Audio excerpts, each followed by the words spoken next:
Let me ask you something. Have you ever felt so alone that even your safe people didn't feel safe anymore? I spent 20 years serving God. I was a children's pastor. I led home groups. I went on 7 mission trips. I was the spiritual one in every room. But when my world fell apart, when I actually needed help, the church didn't show up. My family didn't show up.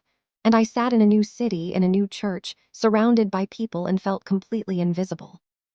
I thought I was failing at faith. I thought the estrangement was my fault. I carried so much guilt it crushed me. But here's what I wish someone had told me back then, and it's the reason I'm making this video today. The valley is not your destination. It's just a hallway. Let me rewind a little. I grew up in a Christian home. Faith wasn't just something I did on Sundays, it was my whole identity. I poured my life into ministry. I loved it. I thought that if I gave everything to God and to His people, I'd always have a community to catch me. Right. But when I got married, things shifted.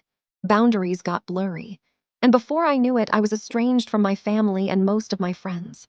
We moved to a new state for a fresh start, and I thought, okay, new church, new community, I'll rebuild. But the loneliness followed me. It was like a shadow I couldn't shake. And here's the part that's really hard to admit.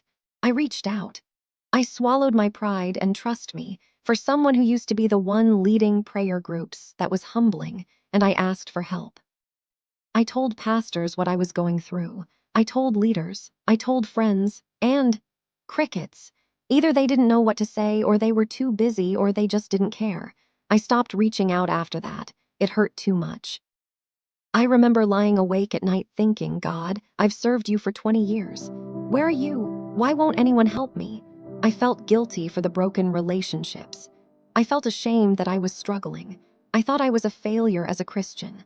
And I stopped praying, not out of anger, but out of exhaustion. I just didn't have the words anymore. But here's the thing about hitting rock bottom. When there's nowhere else to look, you look up. I didn't have the strength to pray, so I just opened my Bible. Not because I was holy, because I was desperate. And in those quiet, lonely mornings, something shifted. I wasn't hearing a loud voice from heaven. I wasn't getting a miracle text from a pastor, but I felt a whisper, a presence.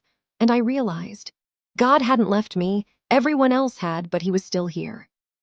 I started reading verses about David in the desert, about Elijah wanting to give up, about Jesus being alone in the garden, and I saw that I wasn't the first person to feel abandoned. But I also saw that God never abandoned any of them. Not once. That changed everything. And that's when the metaphor hit me. The valley, that dark, lonely, confusing season, it's not a dead end. It's a hallway. Hallways are transitional. You don't live in a hallway. You just walk through it to get to the next room. And the hallway might be dark, and it might be long, but it's not your final destination. There's something beautiful waiting on the other side. God didn't put you in the valley to punish you. He's walking with you through it. And if it feels like more than you can handle, that's because it is. But He never said you'd handle it alone. He said He'd be by your side, and He keeps His promises. That's why I created this digital guide, because I know what it's like to feel invisible. I know what it's like to cry out for help and hear silence. And I know what it's like to find God in that silence anyway. This guide isn't a fix-it book. It's a companion for the journey. It's for the person sitting in their car wondering if God still sees them. He does. And He's not done with you yet. If you're in the hallway right now, I see you. God sees you. And this season is not the end of your story. It's the transition to something new and beautiful. Don't give up. Keep walking. You are not alone. I'll be right here cheering you on. God bless you. I'll see you in the next video.